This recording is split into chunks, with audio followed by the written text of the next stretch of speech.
Desde la Universidad Técnica Particular de Loja se gesta un importante proyecto denominado Ecología Urbana. Está con nosotros Carlos Espinosa para comentarnos más detalles de este proyecto que lo vienen trabajando, en qué contexto se ha venido desarrollando y cómo nace, sobre todo, cuál es la génesis de este proyecto que ustedes lo han denominado de esta manera. Cuéntenos un poquito de qué se trata. Sí, bueno, primero muchas gracias por la oportunidad de comentar acerca del proyecto. Este es un proyecto que lo llevamos ya realizando cerca de 5 años y estamos entrando en una segunda etapa. En la primera etapa, una de las cosas que hemos hecho es en estas ciudades tropicales, una de las cosas que siempre se habla por todos lados es que Ecuador es uno de los países megadiversos, ¿no? Y eso significa que dentro del país tenemos una diversidad, es de las diversidades más grandes del mundo. Pero también es cierto que somos uno de los países también más densamente poblados, ¿no? El tamaño del país con la cantidad de personas que tenemos, pues la gente, digamos, hay mucha gente en un territorio más o menos pequeño.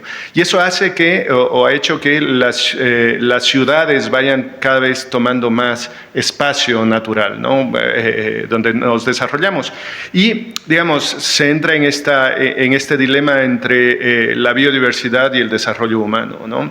Y en ese contexto, una de las cosas iniciales que comenzamos a ver es, nos interesaba saber cuál es el impacto que está teniendo las ciudades, el desarrollo de las ciudades en los temas de biodiversidad.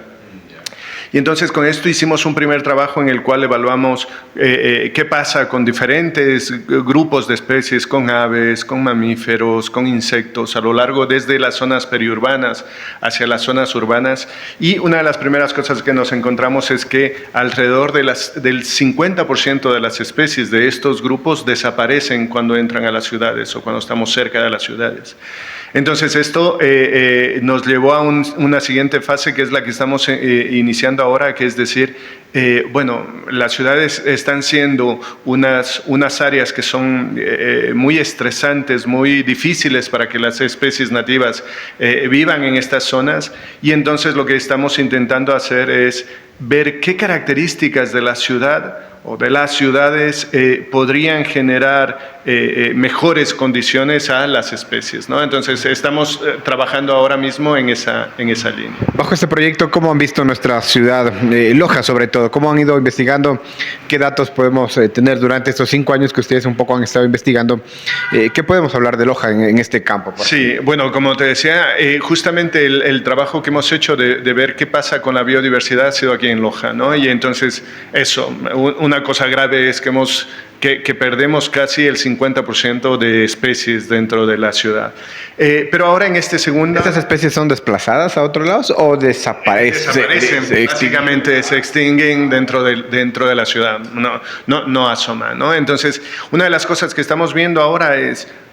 ¿Qué características entonces las áreas verdes, los jardines, cuánto impacto tienen en mantener la biodiversidad con el fin de alguna manera aportar a la ciudad a diseñar una ciudad sostenible? Y esto es un poco un trabajo que estamos haciendo, y este trabajo, digamos, en esta segunda etapa hemos incluido algunas otras ciudades del país y estamos trabajando con algunas otras universidades, con la Politécnica Salesiana en Cuenca y en Quito, con la Universidad Católica en Quito, con la Universidad Católica de Ibarra, y estamos haciendo un trabajo en el cual estamos analizando qué pasa no solo ya en Loja, sino también en Loja, en Cuenca, en Quito, en Ibarra, intentando también un poco ver ciudades más grandes, cuál es el impacto, y también para tener un poco lo que dices, ¿no?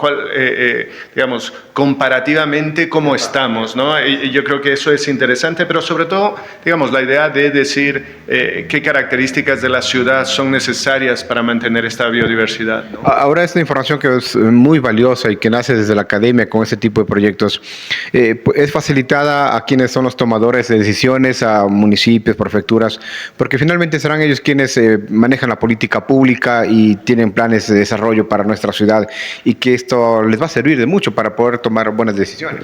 Efectivamente, una de las primeras cosas que estamos intentando hacer es ver cómo podemos transferir la información información que vamos levantando al municipio. Y entonces también, digamos, en esta segunda etapa ya no es tan desde el punto de vista científico, digamos, de entender, sino desde el punto de vista de manejo. ¿Qué cosas son importantes? Entonces, ahora mismo estamos estamos desarrollando una serie de mapas que nos van a permitir decir qué partes de las ciudades son más, digamos, son más grises, ¿no? Y qué partes son más verdes, qué partes podríamos desarrollar acciones encaminadas a mejorar la infraestructura verde dentro de la ciudad. Entonces, estamos trabajando ahora en esta línea y una de las cosas que dentro de este proyecto que tenemos es que tenemos una parte que le hemos llamado de ciencia ciudadana. Entonces, un poco la idea es comenzar a trabajar y de hecho un poco la idea de esta entrevista es sobre todo eso. Primero, dar a conocer el proyecto, pero también la posibilidad de que, digamos, la gente, la sociedad en sí pueda aportar información a esto, se involucre dentro del proyecto. Y dentro de esto hay una aplicación que se llama iNaturalist, que está siendo bastante usada en diferentes proyectos y tenemos un proyecto que se llama Biodiversidad Urbana, en la cual la idea es que si yo tengo un jardín pueda salir y tomo una foto a un ave, por ejemplo, que llega a mi jardín. Esa información nos sirve a nosotros porque justamente la idea es decir, en qué sitios hay más biodiversidad y por qué hay más biodiversidad en ese sitio, ¿no? Entonces, intentamos de alguna manera acoplar toda esa parte verde o esas características que tienen determinados sitios para entender qué está pasando con la biodiversidad, ¿no? ¿Cómo involucrar justamente a la sociedad, a los lojanos, a quienes observan esta entrevista? Mucha gente probablemente querrá sumarse, ser parte de este proyecto. ¿Cómo lo pueden hacer, a más de la aplicación, evidentemente, que también ya nos ha mencionado? Pero ¿cómo podemos sumarnos, ser parte del proyecto? Sí, bueno, una cosa importante es la posibilidad de que nos sigan en nuestras redes sociales. Estamos como Biodiversidad Urbana en el tema de iNaturalist y en redes estamos como Ecología Urbana EC. Entonces, nos pueden buscar. Aquí estamos continuamente subiendo información acerca de cómo estamos dentro del proyecto, los hallazgos que estamos teniendo con el proyecto, pero también es cómo involucrarse dentro de este proyecto.